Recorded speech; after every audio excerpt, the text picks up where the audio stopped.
Boa noite, graça e paz. Vocês estão animados? Prontos para a palavra? Porque o louvor foi impecável, né? Meu Deus, que atmosfera que está aqui de adoração, da presença, da glória de Deus. Quero aproveitar esse momento máximo para ministrar a palavra. Mas antes, deixa eu só passar um aviso aí para vocês, reforçar essa conferência lá de Curitiba. Essa conferência você não pode ficar de fora, você precisa participar. Olha aí, tem um vídeo aí, não tem? Está no ponto? Passa ele para nós aí, por gentileza.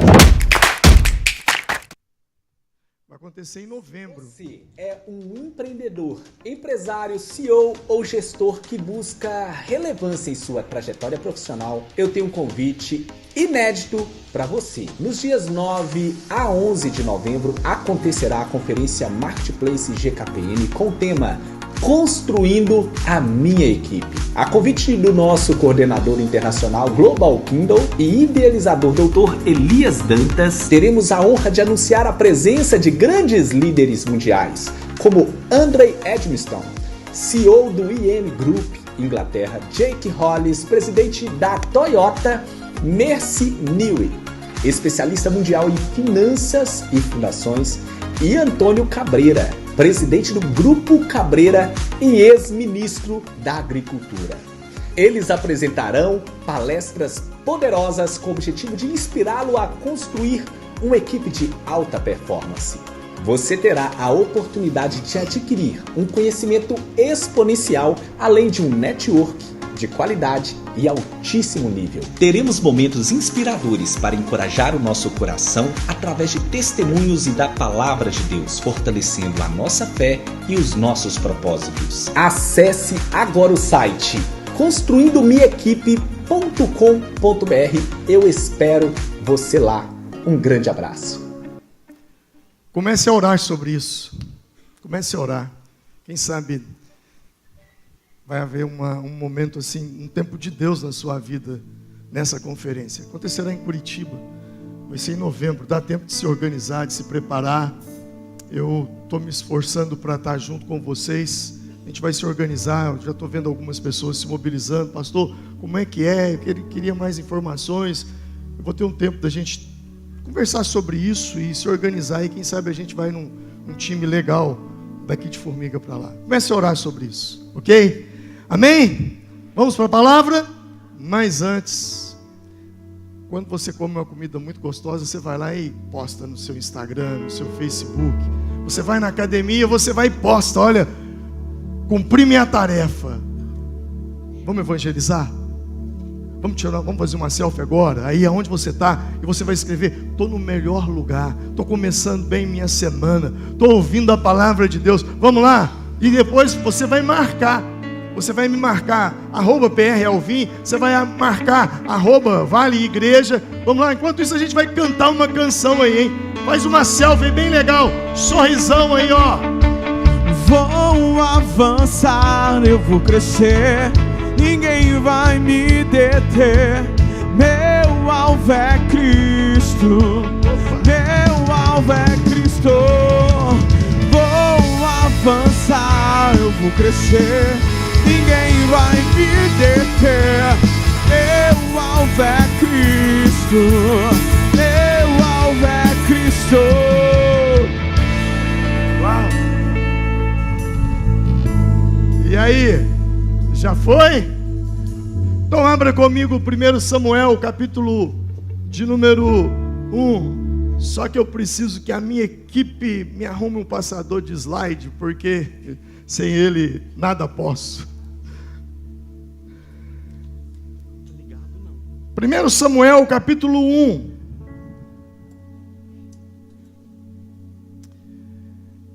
Na ceia, eu falei sobre frequência, sobre sintonia, sobre se colocar na frequência certa. Eu falei sobre a história de Ana. Eu quero ler esse texto de novo, porque hoje eu tenho um tema: a ferida da rejeição. Quero falar sobre essa palavra. Eu tenho certeza que essa palavra vai ajudar muitos. Obrigado. 1 Samuel, capítulo de número 1.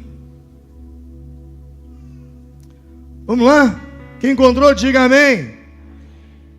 Houve um homem de Ramatais, Ofim, da montanha de Efraim, cujo nome era Eucana, o filho de Jeroão, filho de Eliú, filho de Tol, filho de Zuf, Efrateu. E esse tinha duas mulheres, o nome de uma era Ana, e o da outra era Penina. Penina tinha filhos, porém Ana não os tinha. Subia, pois, este homem da sua cidade, de ano em ano, a adorar e a sacrificar ao Senhor dos Exércitos em Siló. Estavam ali os sacerdotes do Senhor, Ofine e Finéias, os dois filhos de Eli. E sucedeu que no dia em que Eucana sacrificava, dava a ele porções a Penina, sua mulher, e a todos os seus filhos e a todas as suas filhas. Porém, a Ana dava uma parte excelente, porque amava a Ana, embora o Senhor lhe tivesse cerrado a madre. E a sua rival excessivamente a provocava, para a irritar, porque o Senhor lhe tinha cerrado a madre. E assim fazia ele de ano em ano. Sempre que Ana subia à casa do Senhor, a outra a irritava. Por isso chorava. Chorava e não comia. Diga comigo, chorava e não comia. Então Eucana, seu marido, lhe disse: Ana, por que choras? Por que não comes? Por que está mal o teu coração? Não sou eu melhor do que 10 filhos? Então Ana se levantou, depois que comeram e beberam em Siló, e Eli, sacerdote, estava assentado numa cadeira junto a um pilar do templo do Senhor. Ela, pois, com amargura da alma, orou ao Senhor e chorou. Mas ela não chorou, chorou abundantemente. E fez um voto, dizendo: Senhor dos exércitos, se benignamente atentares para a aflição da tua serva, e de mim te lembrares, e da tua serva não te esqueceres, mas tua serva deres um filho, homem, ao Senhor o darei todos os dias de sua vida, e sobre a sua cabeça não passará navalha. E sucedeu que, perseverando ela em orar perante o Senhor, Ele observou a sua boca. Portanto, Ana, no seu coração falava, só se moviam os seus lábios, porém não se ouvia a sua voz. Pelo que Eli a teve por embriagada, e disse Eli: até quando estarás tu embriagada? Aparta-te do teu vinho. Porém Ana respondeu: não, Senhor meu, eu sou uma mulher atribulada de espírito. Nem vinho, nem bebida forte tenho bebido. Porém, tenho derramado a minha alma perante o Senhor. Não tenhas, pois, a tua serva por filha de Belial, porque da multidão dos meus cuidados e do meu desgosto tenho falado até agora. Então respondeu Eli: vai em paz, e o Deus de Israel te conceda a petição que lhe fizestes. Amém. Senhor, obrigado por essa palavra. Eu oro para que essa palavra nessa noite possa trazer libertação, possa trazer cura, possa começar a trabalhar corações. Essa é a minha oração, Pai, em nome de Jesus. Todos digam amém. Rejeição. Quantos já ouviram falar essa palavra? Rejeição. O texto diz que Ana, ela era casada com um homem chamado Eucana, e ela não tinha filhos. Deus havia lhe fechado a madre e ela não conseguia gerar. Eucana então tinha uma outra mulher, Penina, e com ela ele tinha filhos e filhas. para complicar, essa mulher sempre irritava Ana, provocava, porque ela dizia: você não consegue gerar filhos para o teu marido, e eu consigo. O texto diz que Ana chorava abundantemente, que Ana não comia, ela perdia a fome. Ela passava horas chorando, talvez noites chorando. Essa é a história dessa mulher, e um dia ela resolve ir ao templo orar, ao santuário, e lá ela orava somente com os lábios se movimentando, sem som. E o sacerdote estava ali ao vê-la, ele percebeu que havia algo diferente, disse: olha, mulher, por que você está bêbada, embriagada essa hora? Porque não é comum para os judeus orarem apenas em pensamento. O judeu, eu não sei se você já viu alguma cena, até nos dias de hoje, quando você vê alguma imagem do Muro das Lamentações, e você os vê orando, eles não oram só com a boca, eles oram com a cabeça, eles oram com o corpo, eles se movimentam. Então não era algo normal alguém ficar em silêncio e movimentando apenas os lábios. Mas ela não estava bêbada, ela estava com uma angústia muito grande na sua alma. E ela abria ali o seu coração para Deus. Eu creio que Ana estava passando por um momento muito difícil. Ela estava sofrendo de uma sensação, de um sentimento de rejeição. Eu desconheço, eu vou repetir, eu desconheço uma coisa que trava mais a vida das pessoas do que a ferida da rejeição. Todos nós já fomos rejeitados. Todos nós já passamos. Os homens aí que o digam, né? Ia jogar futebol, chegava lá no campinho, aí ia separar, aí alguém falava: ó, o Alvinho é do seu time. Eles: não, do meu não. É do seu, não, do meu não. E aí eu ia ficar no banco esperando. Era chamada de fora. Quem aí lembra dessa época ainda de fora? Só ficava de fora. É uma rejeição, mas passa. Agora existem rejeições mais sérias, mais profundas. Rejeições que trazem marcas. Existem rejeições que, na verdade, nunca existiram, a não ser dentro da cabeça. Todos nós já fomos rejeitados. Alguns estão sendo rejeitados nesse momento. Ainda seremos rejeitados em outros tempos, em outros momentos. O fato de Ana não conseguir gerar filhos fazia com que ela se sentisse rejeitada. E era uma situação muito complicada, porque naquela época havia poderia dizer, um preconceito, as pessoas discriminavam muito aquelas mulheres que não geravam, porque uma mulher que não gerasse, ela era considerada uma mulher que estava debaixo de maldição. Então não era simples para ela. E com isso foi gerando uma amargura e uma dor. Uma das piores dores emocionais é a dor da rejeição. Eu posso dizer isso com muita propriedade, porque eu já sofri e já senti essa dor. Ela é terrível. Eu já vi várias pessoas sentirem essa dor. E quando você vê uma adolescente se cortando, pegando uma gilete, você já viu isso? Você já ouviu sobre isso? É porque ele sente uma dor tão forte na alma, que ele pega uma gilete, uma faca e se corta, para ver se aquela dor supera a dor que ele está sentindo na alma e não sabe explicar.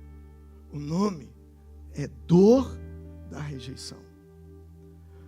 É uma sensação horrível, que se transforma numa dor, e que, se não for tratada, se transforma numa ferida. E a ferida da rejeição, ela pode surgir de várias maneiras. Ela pode acontecer na infância, quando uma criança não recebe a atenção que ela gostaria de receber.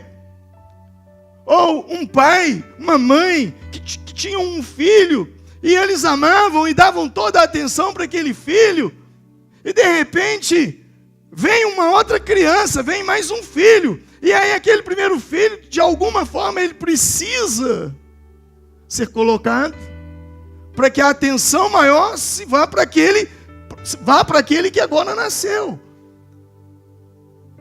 Os pais precisam ter um cuidado muito grande nisso, porque esse primeiro filho pode se sentir rejeitado. Pode acontecer de diversas formas. Eu me lembro que eu estava ministrando para pastores na cidade de Bauru, São Paulo, e me colocaram um tema, cura interior, e quando eu terminei a ministração, um pastor de aproximadamente, eu tinha naquela época uns 32 anos, e um pastor de quase 60 anos de idade, ele disse, depois da ministração, eu posso te dar um abraço? Eu falei, claro. E ele me abraçou e disse, eu quero te agradecer, porque Deus usou você para me curar. E era um pastor muito bem sucedido, ele é uma referência para mim, é um grande amigo meu, eu o tenho hoje como um pai para mim. Ele me ajudou em toda a estrutura da Visão Celular aqui. Mas eu não o conhecia.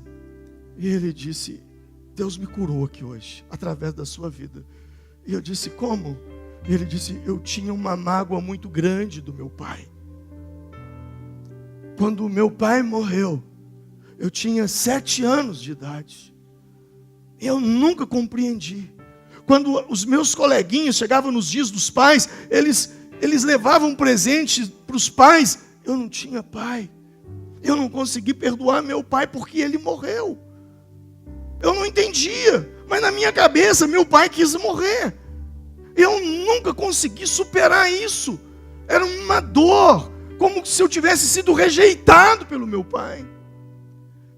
Não tem nada pior para abrir uma ferida do que uma ausência do pai, ou pela morte, ou até mesmo pelo divórcio, pela separação. Os filhos sofrem muito com isso.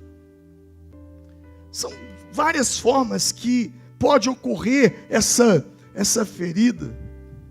Os cuidados que não foram talvez adequados pelos pais ou cuidadores, ou quando é vítima de uma carência emocional, ou até por abuso de autoridade e poder.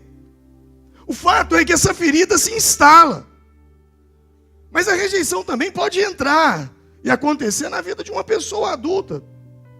Seja em relacionamentos, talvez o marido que rejeita a esposa, ou a esposa que rejeita o marido, ou talvez não há uma rejeição, mas a pessoa, ela se sente rejeitada. Ou no ambiente de trabalho, você pode ser rejeitado no local onde você trabalha, ou até mesmo dentro do seu grupo de amigos. E não é difícil de identificar uma pessoa que tem essa ferida de rejeição instalado dentro de si. Geralmente são pessoas que têm uma grande baixa autoestima. A baixa estima dessa pessoa é grande. É uma pessoa que o tempo todo está se autocriticando. Para ela não existe uma roupa que fique legal, não existe um penteado que fique legal. Se faz algo que ela construiu ou fez, ela se critica. É o tipo de gente que pode se sentir indigna de amor e acreditar que não é boa o suficiente para ser aceita pelos outros. Pessoas com feridas da rejeição, elas têm dificuldade de confiar, porque elas tiveram experiências passadas de rejeição e que levou essa pessoa a uma relutância em confiar em outras pessoas. E essas pessoas, elas criam barreiras emocionais. Elas não conseguem confiar nas pessoas, porque há uma ferida de rejeição instalada ali. Outros, por serem desprezados, por não conseguirem da parte dos pais um reconhecimento, E eu não sei hoje, mas as gerações passadas, os nossos pais, pelo menos na minha casa era assim, na ignorância, e eu perdoo eles por isso, a forma de me motivar era sempre me comparando com alguém que era melhor do que eu.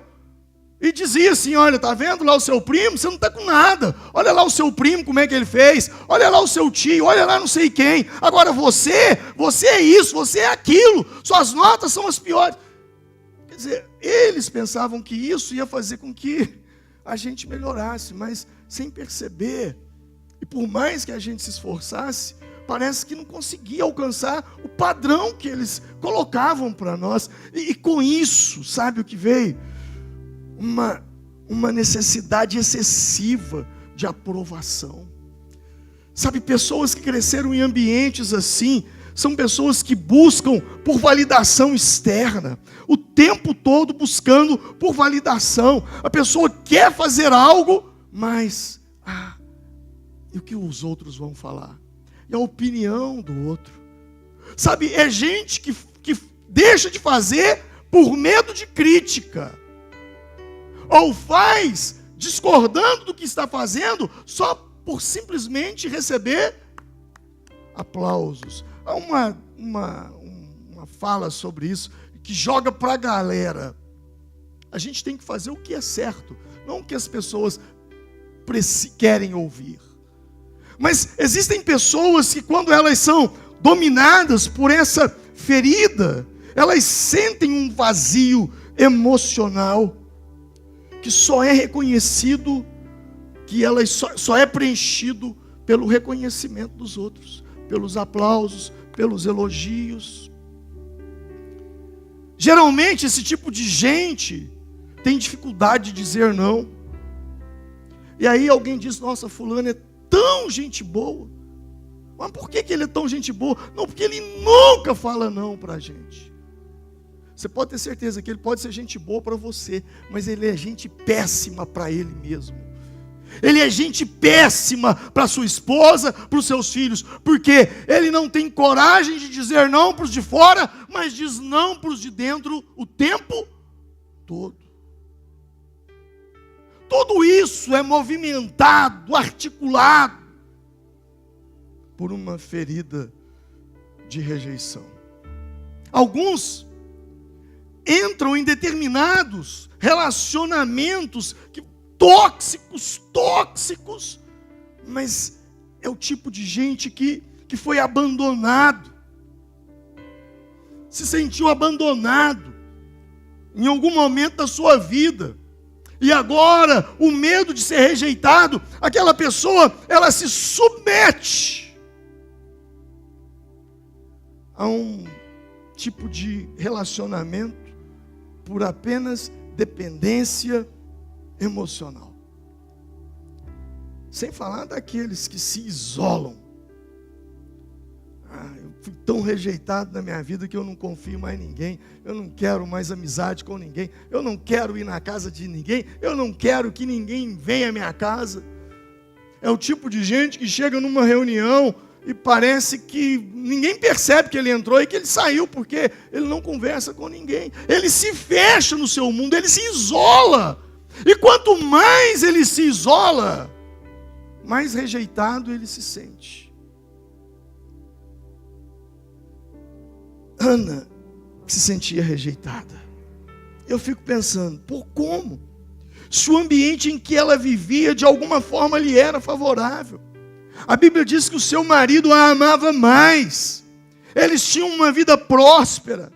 Seu marido, no versículo 5, diz que ele sempre dava a melhor parte para ela, mas mesmo assim, ela se sentia rejeitada, ela vivia chorando, ela não conseguia comer, e para piorar, no versículo 6, a sua rival a provocava, a irritava pelo fato dela não poder gerar. Versículo 6 diz isso. E aí Ana cometia um erro gravíssimo. Um erro que muitos de nós cometemos nos dias atuais. Ela dava ouvidos para Penina. Ela dava ouvidos para quem não merecia os seus ouvidos. Aprenda uma coisa: quem tem seus ouvidos, tem seu coração. Repita comigo: quem tem meus ouvidos, tem o meu coração. A pergunta é: a quem você tem ouvido? A quem você tem escutado?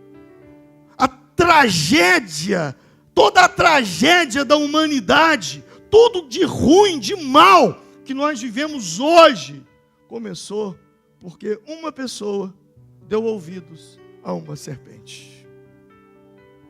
A quem você tem dado ouvidos? A quem você tem se importado? Quantas vezes você perdeu o sono, você perdeu o humor, você perdeu a bênção por dar ouvidos às pessoas erradas? O próprio texto diz: rival. Se é rival, eu não tenho que dar ouvidos. Quando eu paro para analisar a ressurreição de Jesus, Jesus viveu perseguido por um sistema. Foi crucificado, ressuscitou. Quando Jesus apareceu, eu te pergunto, ele apareceu a Pilatos? Sim ou não? Não. Ele apareceu para os fariseus? Sim ou não? Não. Ele apareceu para quem? Ele apareceu para os discípulos, porque os discípulos acreditavam nele. Então pare de tentar provar para aqueles que não acreditam em você que eles estão errados. Jesus poderia ter aparecido para os fariseus para mostrar que eles estavam errados. Jesus poderia ter aparecido para Pilatos para mostrar que eles estavam errados, mas não. Ele não perdeu tempo em aparecer para essa gente. Ele simplesmente apareceu para aqueles que acreditavam nele. O erro de Ana foi ouvir a provocação de Penina. Por isso eu digo, quem tem seus ouvidos, tem seu coração. Cuidado com aquilo que você ouve, porque aquilo que você ouve vai gerar algo em você.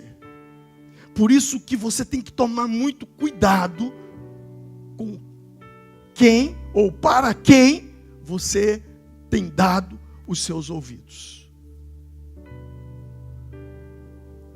Aquilo que você ouve tem o poder de gerar. Diga comigo, aquilo que eu ouço tem o poder de gerar. Você já parou para pensar que a sua orelha, ela tem um formato de quê? Você já parou para pensar? Entenderam? A orelha, ela tem o formato de um feto.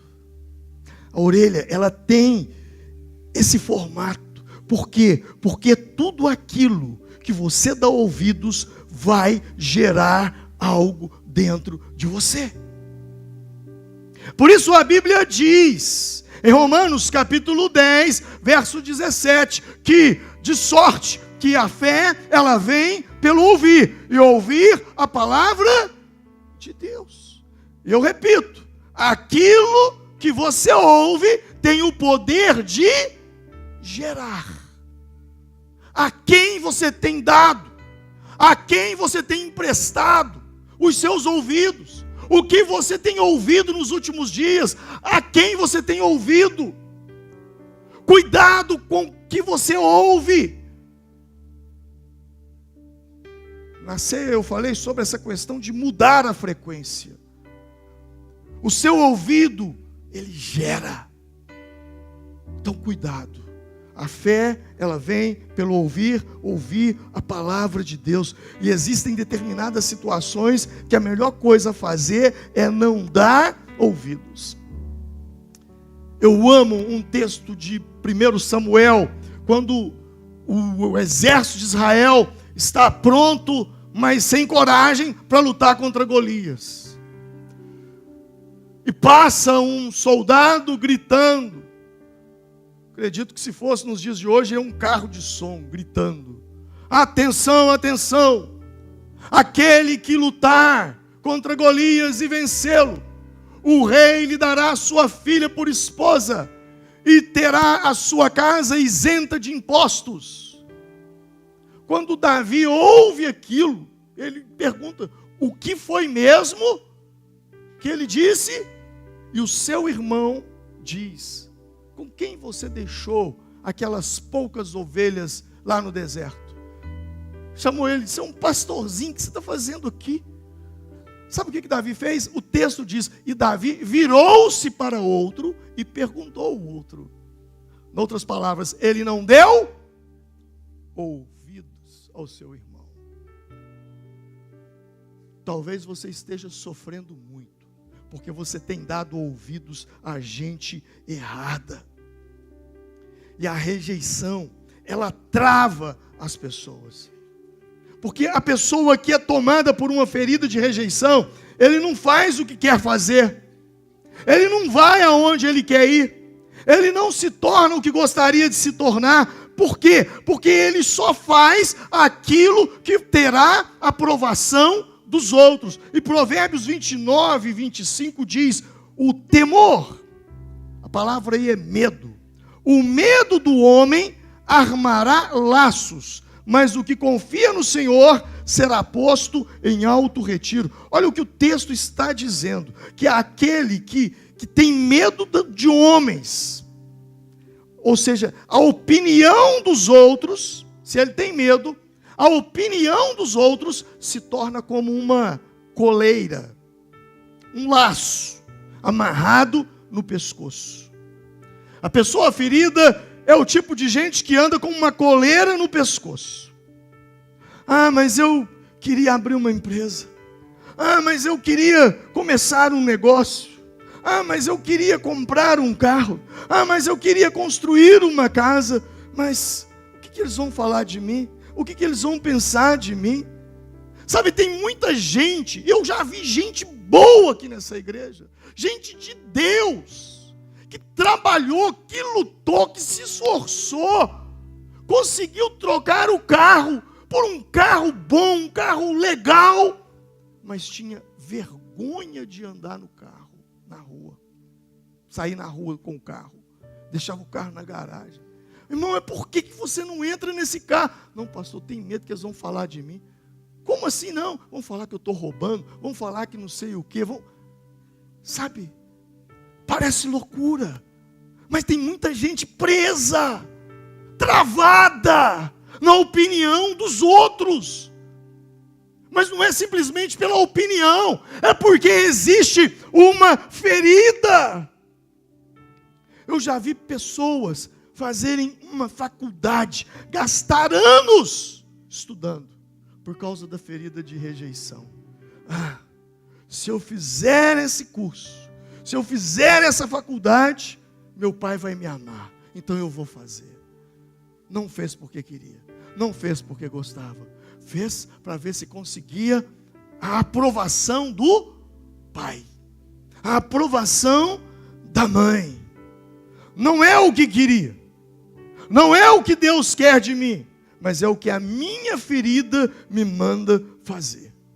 A ferida da rejeição, ela funciona como uma âncora, aonde a pessoa que a tem, ela fica ancorada, estacionada na vida, e ela não consegue romper, ela não consegue prosperar, avançar no casamento, na vida sentimental, na vida profissional, ela não vai. E ela diz, eu não sei, por que isso acontece comigo?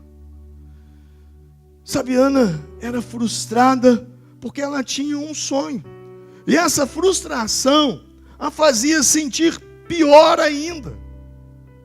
E Eucana, o marido, olhava para ela e não entendia, ele não conseguia entender a cabeça dela. Ele chega num determinado momento que ele diz, olha, eu te dou tudo. Ana, eu sou melhor do que 10 filhos, o que mais que você quer? E é justamente assim que uma pessoa casada com um homem que tem a ferida da rejeição, ou com uma mulher que tem a ferida da rejeição, se sente, porque ele não sabe o que fazer para agradar. Ele fala, olha, eu já fiz o meu máximo, eu já dei o meu tudo, o meu melhor, mas eu não consigo agradar. Porque o problema não está nele, o problema estava nela. Porque a ferida da rejeição, ela causa justamente isso, as pessoas que estão à sua volta. As pessoas que estão em volta, elas não conseguem entender. Porque aparentemente, está tudo bem. É o melhor momento da vida, mas não entende. E não é só isso. Não consegue agradar, ele dava tudo. Mas o problema não estava em volta. O problema estava dentro dela. Do significado que ela dava. Pois para tudo que ela olhava com os óculos da ferida. Sabe essa questão de olhar com os óculos?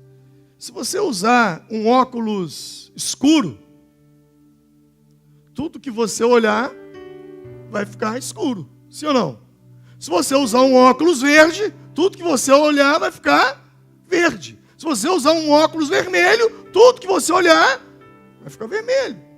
E quando você tem uma rejeição, uma ferida de rejeição, e você usa essa ferida na vida, tudo que você vê através das lentes da rejeição na sua vida. E era assim que ela se comportava, era assim que ela vivia. Ela emprestava os seus ouvidos para Penina, se sentia mal. Quando seu marido vinha consolar, ela torcia as palavras e ficava pior ainda, porque ela se sentia questionada pelo marido. Quer dizer, na rua, provocada por sua rival. Aí já não consegue ter amigos, porque esse tipo de gente, geralmente, eles têm uma distorção cognitiva.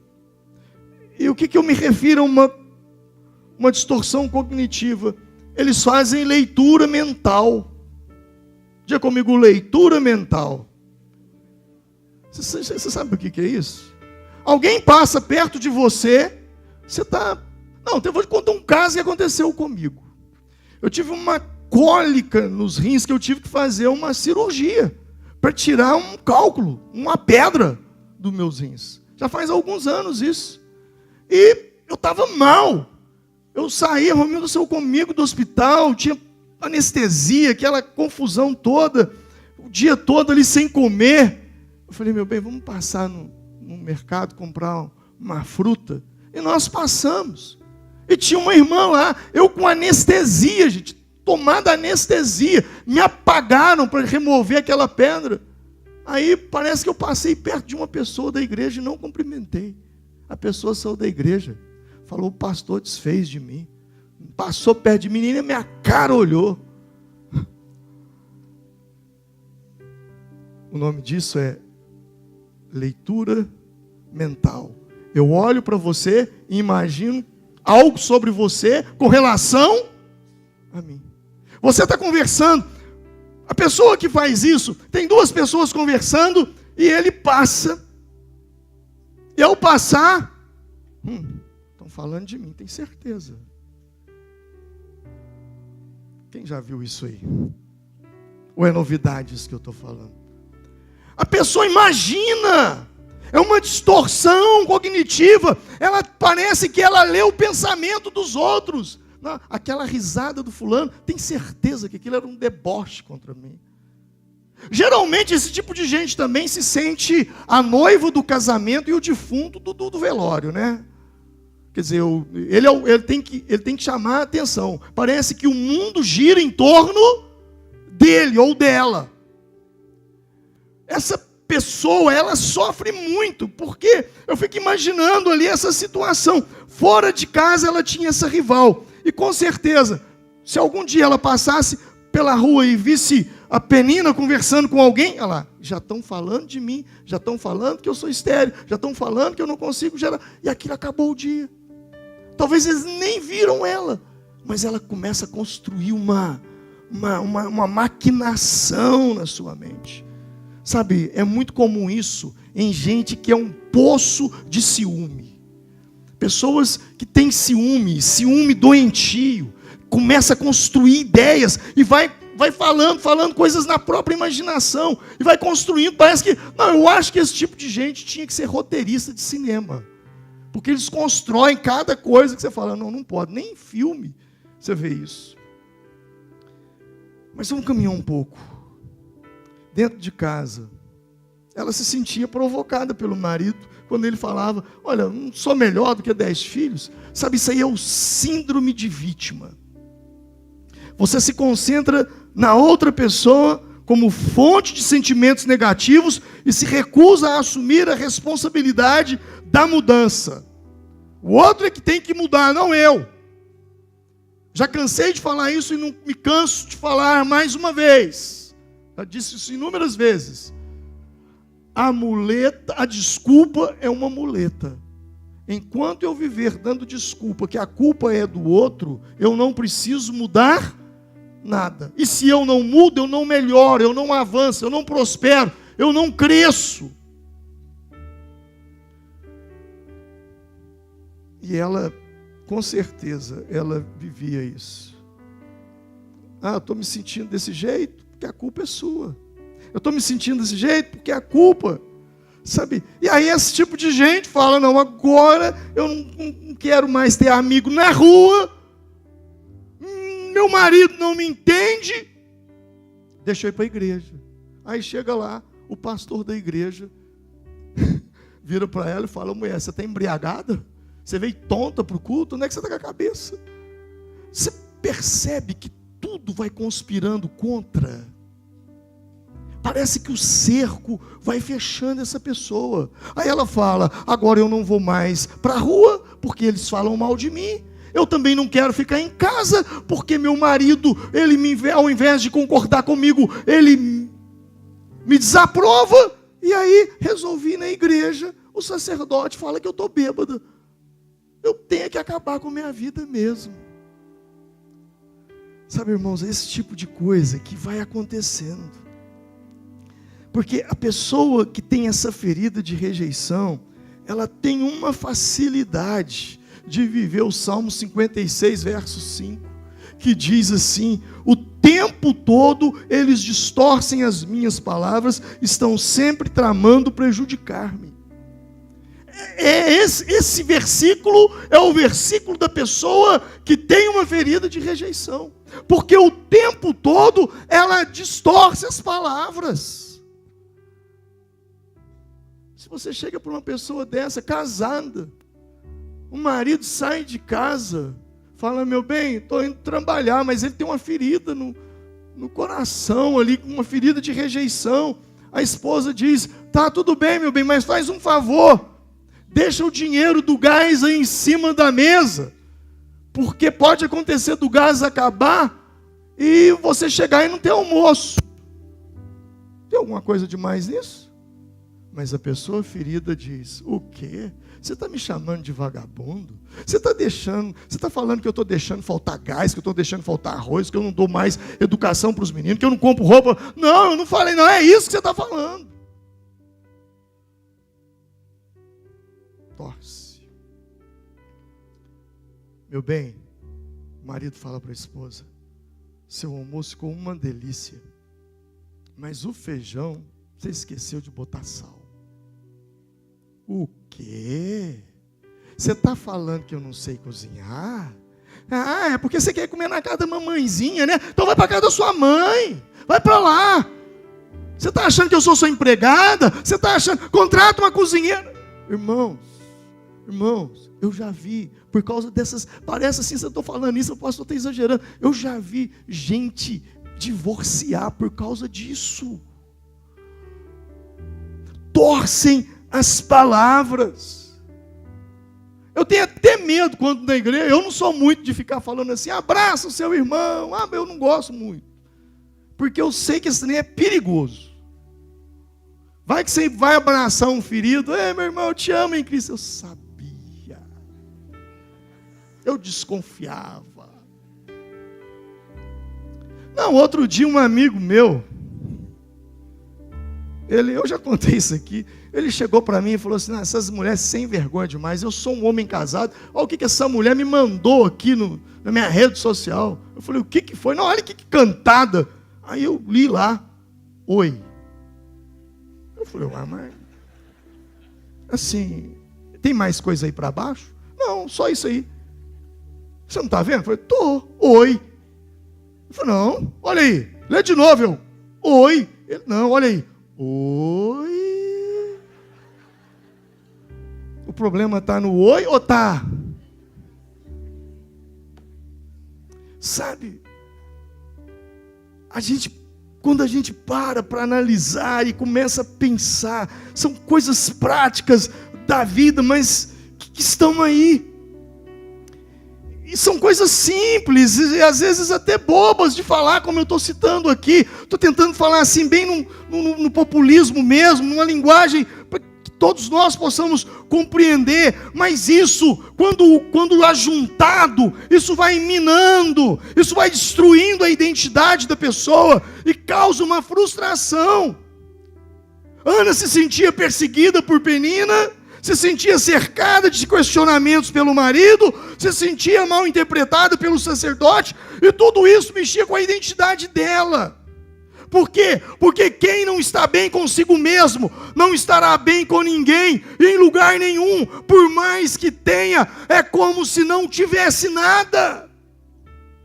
É o tipo de gente que só dá valor naquilo que não tem, não consegue apreciar uma conquista, não consegue apreciar uma vitória, não consegue apreciar uma bênção, não. Se você mostra e diz, olha, hoje nós vencemos, vamos comemorar. Não, mas faltou isso e aquilo outro. Por quê? Porque é uma autocobrança, uma autocrítica. Isso tudo foi mexendo com a identidade. Porque a ferida de rejeição, ela distorce a sua identidade. A identidade de quem você é em Deus. A rejeição, ela é uma estratégia de Satanás para esvaziar o valor das pessoas. Para você olhar para você e você não se valorizar, você não se ver como filho, como filha de Deus. Como o diabo, ele sabe que ele não pode mudar aquilo que Deus falou sobre você. Como ele sabe que ele não pode mudar aquilo que Deus planejou sobre você, então ele usa a estratégia de fazer você se enxergar de forma diferente, e muitas vezes até mesmo como um inseto, como em Números capítulo 13, verso 33.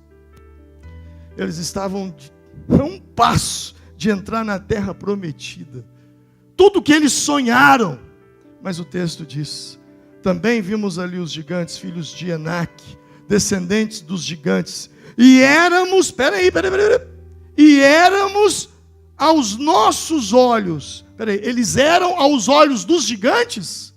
Não, eles eram aos próprios olhos, como gafanhotos. A partir do momento que eu me enxergo como um gafanhoto, pensar que o outro também me enxerga da mesma forma, não é difícil. Quem está me entendendo aí? Diga amém. O diabo não consegue mudar o que Deus planejou sobre você. O diabo não consegue mudar o propósito que Deus tem com você. O diabo não consegue cancelar as promessas que Deus tem para você. Mas ele consegue, através da ferida da rejeição, fazer com que você olhe para você e você não se veja como filho, como filha de Deus.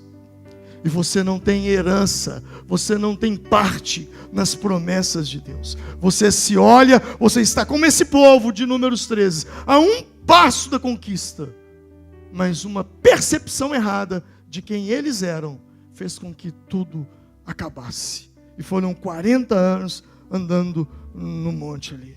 Porque a rejeição, ela tem esse poder. Ela faz você acreditar que você é a experiência que você teve. E isso é uma mentira. Você não é a experiência que você teve. Mas a ferida da rejeição faz você acreditar que você é aquela experiência. A ferida da rejeição faz você colocar no seu nome, como seu sobrenome, aquela experiência. Ah, sabe quem ela é? Ela é a divorciada. Ela é a abusada. Ele é o drogado. Ele é o adúltero. Ele é o homofóbico. Ele é o falido. Ele é o fracassado.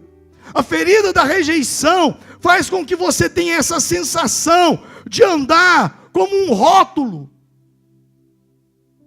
Você já viu que eu tenho aqui um copo d'água, mas aqui tem pedir para esse pessoal patrocinar nós, né, Dono Copo, porque toda semana está aqui nas câmeras. Aqui tem um rótulo. Aqui tem um rótulo. O tempo todo as pessoas tentam pregar rótulos em nós. Mas isso só cola em quem tem ferida de rejeição. Porque ele acredita que aquilo que eles estão falando dele é verdade sobre ele. Ele acredita. Sabe, a ferida da rejeição, ela tem. Você teve uma experiência horrível no seu casamento. E aí a ferida da rejeição faz você acreditar que você é aquilo. Você teve uma experiência horrível porque você foi abusado na sua infância. Mas a ferida da rejeição faz você acreditar que você é aquela experiência. Você não é as experiências que você teve. Seu sobrenome não é o que aconteceu com você. Você é o que a Bíblia diz que você é. Ponto. Amém? Diga comigo, eu sou o que a minha Bíblia diz que eu sou. Eu sou mais do que vencedor por meio daquele que me amou. Você pode aplaudir o Senhor e declarar as promessas de Deus sobre a sua vida. A rejeição, ela cria, essa ferida, ela tem o poder de criar falsas expectativas das pessoas. Se você cria uma expectativa de uma pessoa, e essa pessoa não era bem aquilo que você esperava, eu pergunto, de quem é a culpa da frustração? Sua ou da pessoa? Sua ou da pessoa? Eu vou repetir. Se você cria uma expectativa sobre uma pessoa, e depois você descobre que aquela pessoa não era bem aquilo que você esperava, eu te pergunto, de quem é a culpa dessa frustração? É sua ou da pessoa? É minha. Ela é sua. Por quê? Porque foi você quem criou a expectativa. Então pare de colocar sobre as pessoas a responsabilidade da sua felicidade, como se a sua felicidade dependesse do seu marido, dependesse da sua esposa. Até quando você responsabilizará algo externo por algo que é interno, por algo que está dentro de você? Um dos textos que eu sou mais apaixonado na Bíblia está lá em Juízes, quando conta a história de Gideão. Quando os midianitas vinham e destruíam as lavouras, as colheitas dos hebreus. E Gideão pega o seu trigo, vai malhar o trigo no lagar, aonde se fazia vinho, que não era lugar de malhar trigo, mas ele vai para lá, o anjo do Senhor aparece para ele e diz: o Senhor é contigo, varão valoroso. A rejeição dele estava tão grande que ele não acreditou. Eu, varão valoroso? Eu? E se Deus é o que você está falando? O que foi feito desse Deus que tirou os nossos pais do Egito, que abriu o Mar Vermelho? Agora olha o que nós estamos vivendo, e ele não faz nada. E o anjo então o convence, o Senhor dá uma palavra e diz: vai nessa tua força que você vai vencer. E ele então vai diante do povo de Israel e ajunta o povo e diz: vamos para a batalha. E de repente alguém diz: Gideão, Deus é com você mesmo. Por quê? 32 mil homens se posicionaram para a guerra. Nunca se ouviu isso. Você apenas clamou e as multidões vieram. Nós vamos vencer. E o Senhor vai e diz: Gideão, há muita gente contigo. diga que aqueles que forem medrosos, aqueles que forem covardes, que eles voltem. Ele pensou que era uma meia dúzia e disse: quem for covarde, quem tiver com medo, que volte. Eram 32 mil, 22 mil voltaram. Ficaram apenas 10 mil. E alguém disse: tá ruim, mas tá bom, né? 10 mil, vamos lá. E o Senhor disse: ainda há muita gente contigo, leva-os ao rio e faça-os beber água. E aquele que beber a água como o cão lambe a água, ponha esse à parte. E ele assim o fez. Dos 10 mil, Deus mandou embora 9.700. Ficaram apenas 300. E ele não desistiu. Ele foi, o Senhor deu a vitória. Sabe por que Gideão não desistiu? É porque a expectativa de Gideão não estava nos 32 mil, não estava nos 10 mil e nem estava nos 300. A expectativa de Gideão estava no Senhor. Enquanto você estiver colocando expectativa em homens, em mulheres, em pessoas, você vai viver frustrado, frustrada, porque você está criando expectativa que só Deus pode suprir. É muito simples isso, sabe? Tem muita gente colocando responsabilidade da felicidade como se dependesse do marido, da esposa, algo externo. Não, porque o dia que eu tiver aquela casa eu vou ser feliz, o dia que eu tiver aquele emprego eu vou ser feliz, o dia que eu tiver aquela conta bancária, o dia... Sabe, você vai ter. Você pode até conseguir, mas você vai perceber que nada daquilo pode trazer felicidade, porque o que você precisa para ser feliz já está dentro de você. Está dentro de você. A Bíblia diz que Deus colocou tesouros em vasos de barro. É você olhar para dentro de você e despertar a gratidão, porque só pessoas ingratas é que não dão valor naquilo que têm. Elas só dão valor naquilo que elas não têm. E quando tem, conquista, coloca de lado, porque é ingrato. É ingrato por causa de uma ferida de rejeição. Guarde essa regra para a sua vida. Só existe decepção onde existe expectativas. Repita comigo: só existe decepção onde há expectativas.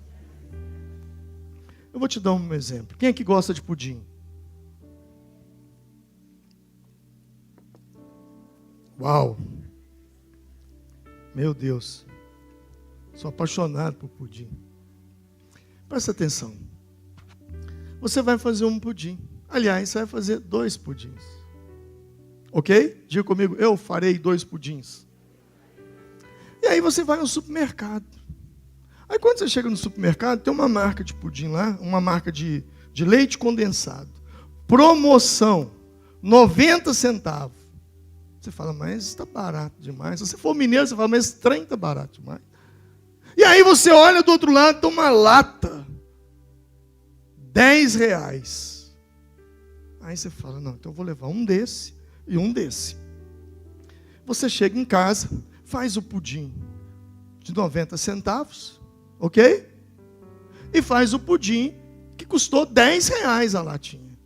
A pergunta que eu faço é: qual pudim você vai ter mais expectativa? O de 90 centavos ou o de R$10?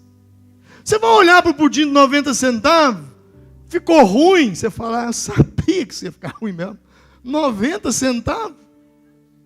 Mas quando você olha para o pudim de R$10 e fala: mas como assim? Como? Esse aqui ficou ruim. É porque você criou expectativa. Sabe, na vida a gente só deve ter expectativa em Deus. Só há decepção onde há expectativa. O segredo de Gideão é que a expectativa dele estava no Senhor. A vitória vem do Senhor. O dia que a gente entender que a nossa expectativa não está em pessoas, mas em Deus, o nosso coração vai ser curado de decepções e de feridas de rejeição. E aí, eu caminho para terminar essa palavra, mas não terminar essa série, porque domingo que vem nós vamos aprender mais sobre isso. Eu não posso sair daqui sem te dar uma luz de como que você se livra disso. A primeira coisa é você observar seus comportamentos. No seu casamento, na empresa onde você trabalha, nos lugares aonde você frequenta, a forma como você se comporta. Se não existe uma ferida de rejeição ali, e você precisa de cura. E é uma coisa que às vezes a gente precisa vigiar.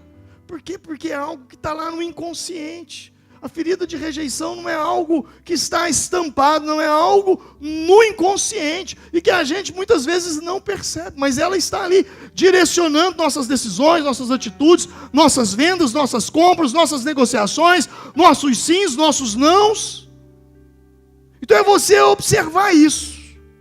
Agora, a única forma de você ser curado disso aí, a única forma de você ser curado da rejeição de alguém, é você descobrir que alguém mais importante do que aquele que te rejeitou, que alguém maior do que aquele que te rejeitou, te aceitou. Essa é a forma básica. Eu não sei quem te rejeitou, mas eu sei quem te aceitou. Eu sei quem te acolheu. Eu sei quem está de braços abertos, esperando por você, colocar as expectativas nele. Sabe, isso aqui é simples de dar um exemplo. Imagine que você vai jogar futebol. Aí vamos voltar lá no início da palavra. Você vai jogar futebol lá na quadra da pracinha. E aí quando você chega lá, eles te colocam, não, você não é meu, você não é meu. Te rejeitaram. Mas aí chegou um momento que ficou chato, tem que deixar você jogar. E aí você joga. E quando você está jogando lá com os meninos, lá na pracinha, de repente, passa um jogador de futebol, passa lá um Neymar, e vê você, e fala, Tite, descobriu o cara que nós estávamos precisando dele. E aí, quem que é aquele garoto ali? Quem que é aquela pessoa? É fulano. Pega o número dele. Você saiu da quadra chateado, rejeitado, os meninos me rejeitaram. Mas aí, na semana seguinte, alguém liga para você, você pensa até que é um trote. Alô, quem está falando aqui é o Tite. Tite é o da Lajinha? Como é que é? Você mora onde, Tite? Do Beira Rio? Como é que é aí? Do Vila? Do Colorado?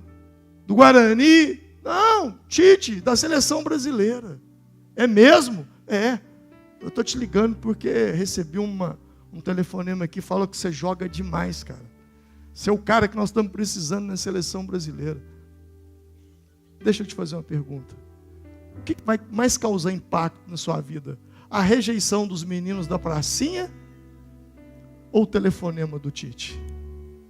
Hein? O telefonema do Tite. Porque é alguém maior. Eu não sei quem te rejeitou, mas ele não é maior do que o teu Senhor. O teu Senhor, que disse em Isaías 41, 9 e 10, tu, a quem tomei desde os fins da terra, e te chamei dentre os seus mais excelentes, e te disse, tu és o meu servo, a ti escolhi, e nunca te rejeitei. Não temas, porque eu sou contigo, não te assombres, porque eu sou teu Deus, eu te fortaleço, eu te ajudo, eu te sustento com a destra da minha justiça. Aleluia. Eu não sei quem te rejeitou, mas eu sei quem diz para você, antes de formá-lo no ventre, eu o escolhi, antes de você nascer, eu o separei e o designei por profeta às nações. Eu não sei quem te rejeitou, mas eu sei quem disse, não fostes vós que escolhestes a mim, pelo contrário, eu vos escolhi a vós outros, e vos designei, para que vades e dei fruto, e o vosso fruto permaneça, a fim de que tudo quanto pedirdes ao Pai em meu nome, Ele vô-lo conceda. Eu não sei quem te rejeitou, mas eu sei quem está aqui nessa noite, dizendo, filho, vem, filha, vem, se coloque de pé nesse momento. Você não tem que ser mais escravo do medo, você não tem que ser mais escravo da rejeição. Fecha os seus olhos.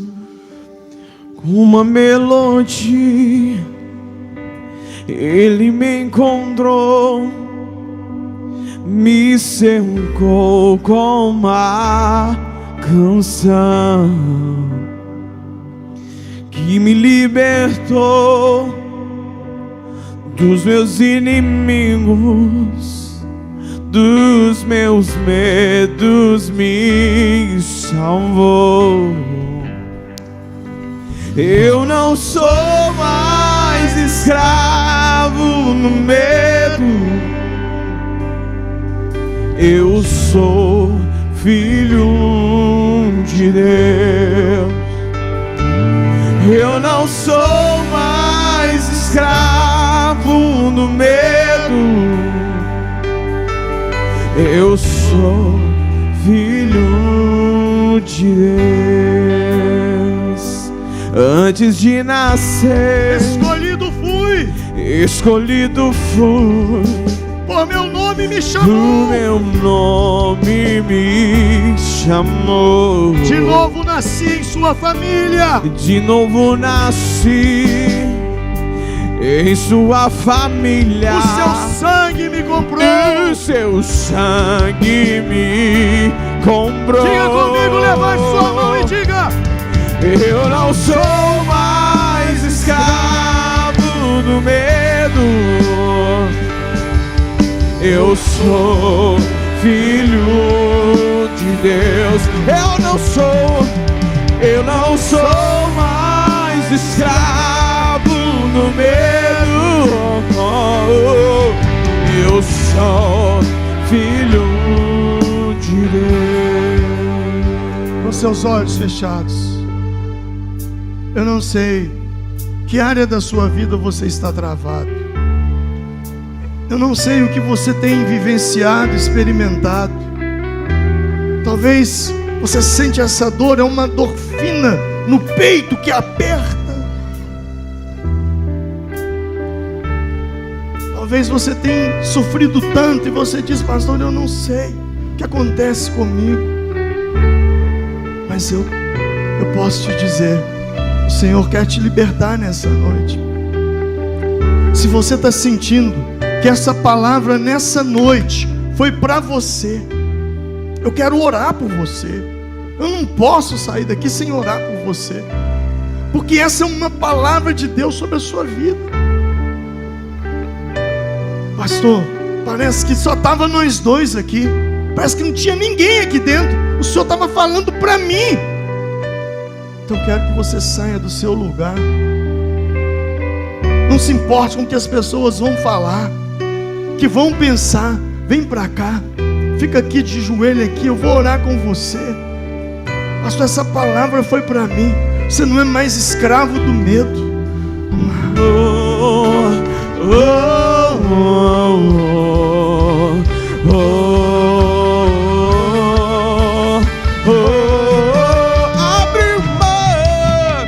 Abre uma pra eu passar por ele. Perfeito amor que me alcançou, me resgatou e agora eu posso cantar. Eu sou filho de Deus. Abre uma pra eu passar por ele. Perfeito amor que me alcançou,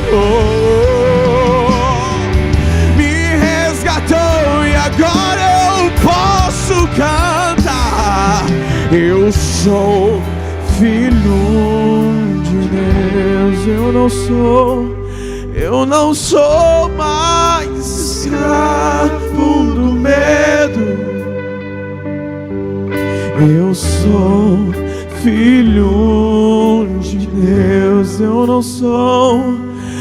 não sou mais escravo do medo, eu sou filho de Deus.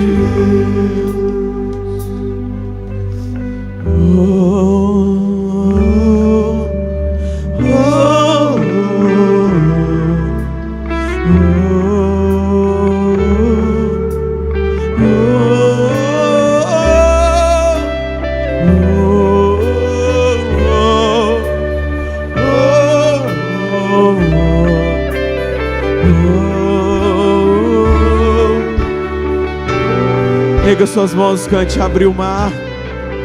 Abre o mar pra eu passar.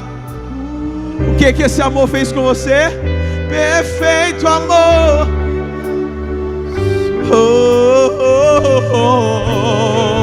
Me resgatou e agora eu posso cantar. Eu sou. Se você é filho de Deus, declare: eu não sou mais escravo do medo. Cante, igreja, diga essa verdade. Eu sou filho de Deus. Eu não sou mais escravo do medo. Não, eu sou. Eu não sou, não. Eu não sou mais escravo do medo. Eu sou filho de Deus. Eu não sou mais escravo do medo. Eu sou filho de Deus. Senhor meu Deus e nosso Pai, o Senhor conhece a nossa vida. O Senhor viu quando nós ainda éramos um espermatozoide dentre milhões para chegar ao objetivo. O Senhor viu a nossa formação. O Senhor viu cada célula, cada osso, cada tecido do nosso organismo ser formado no ventre da nossa mãe. O Senhor ouviu as palavras da nossa mãe quando soube que estava grávida. Talvez naquele momento foi um momento tão duro de tristeza ao invés de alegria, e nós nos sentimos rejeitados ali. Ou talvez o pai que disse: mas eu esperava um menino e está vindo uma menina, não era isso que eu queria. Ou eu queria uma menina e veio um menino, não era isso que eu queria. E ali começou, Senhor, a ser trabalhado em nós uma rejeição. O inimigo começou a ser trabalhado. Quantas vezes nossos pais, na ignorância, sem maldade, nos comparava com familiares,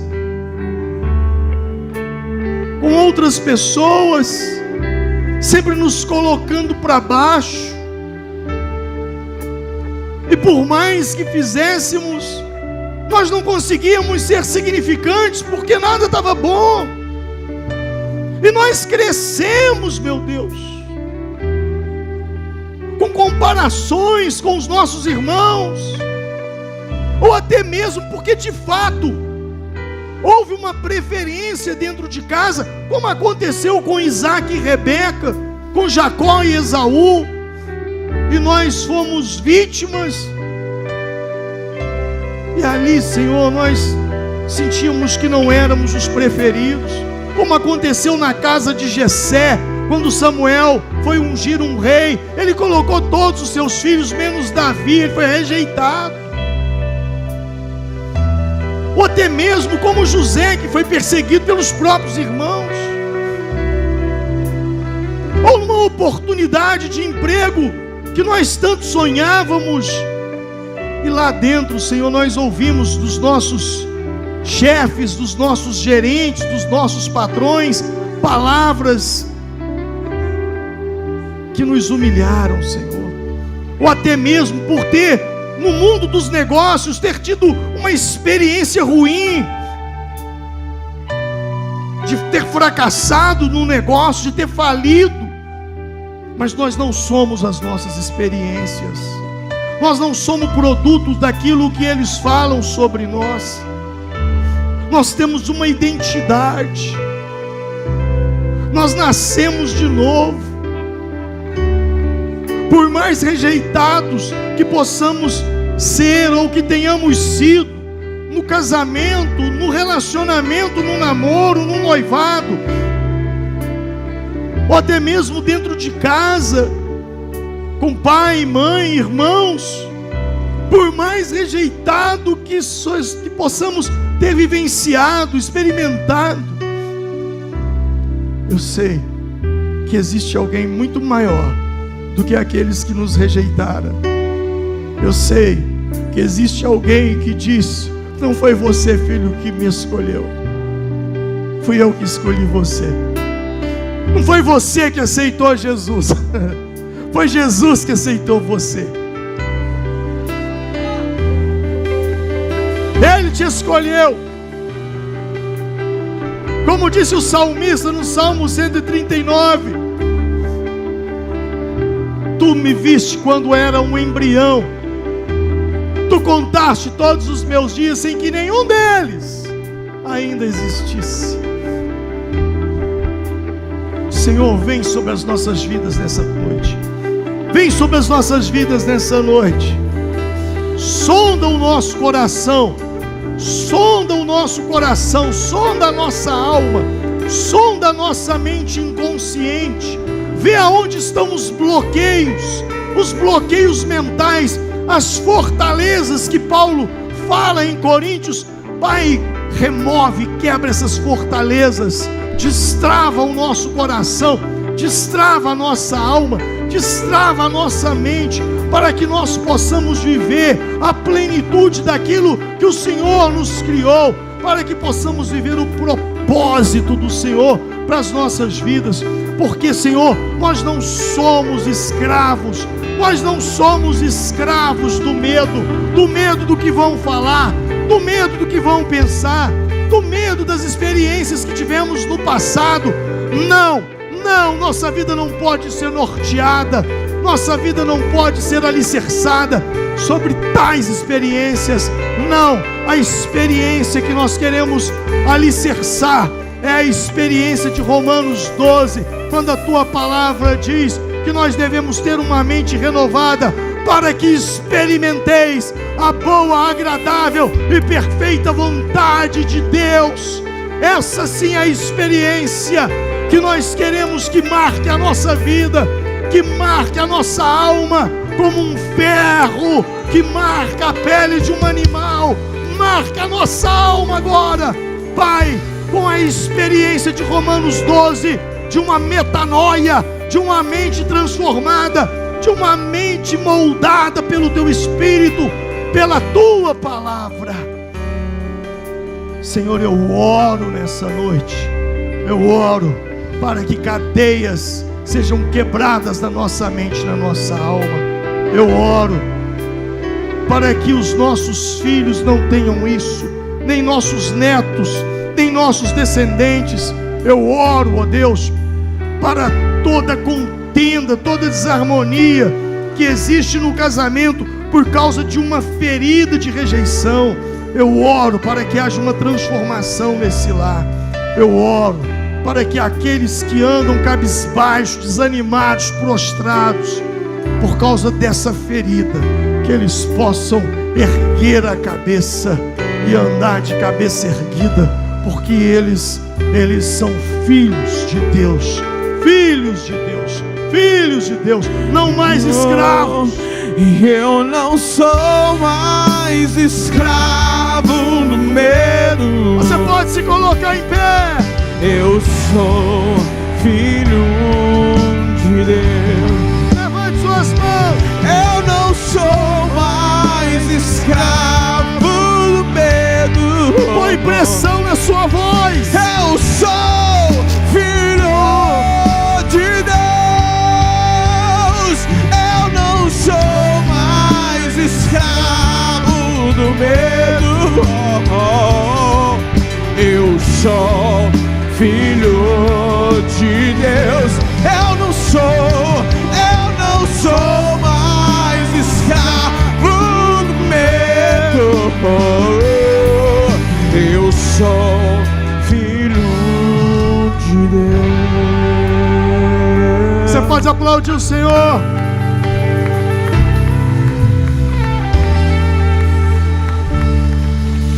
Quem você não é? Quem você não é? Quem você não é? Quem você não é? Quem você não é?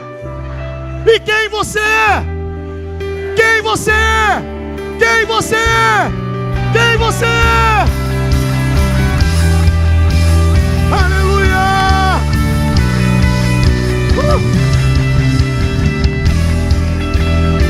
Sob essa palavra, que a graça do Senhor Jesus, o amor de Deus e a comunhão do Espírito Santo seja sobre você. Vá em paz, mas não deixe de compartilhar. Essa palavra te abençoou. Pega o link dessa mensagem, manda para os seus amigos. Tem gente que precisa ouvir isso. Tem gente que vai ser curado e liberto na alma quando você enviar para ele. Deus te abençoe, vai em paz. Pastor, eu preciso de receber oração. Vem aqui à frente, os obreiros e obreiras estarão orando sobre a sua vida e abençoando você.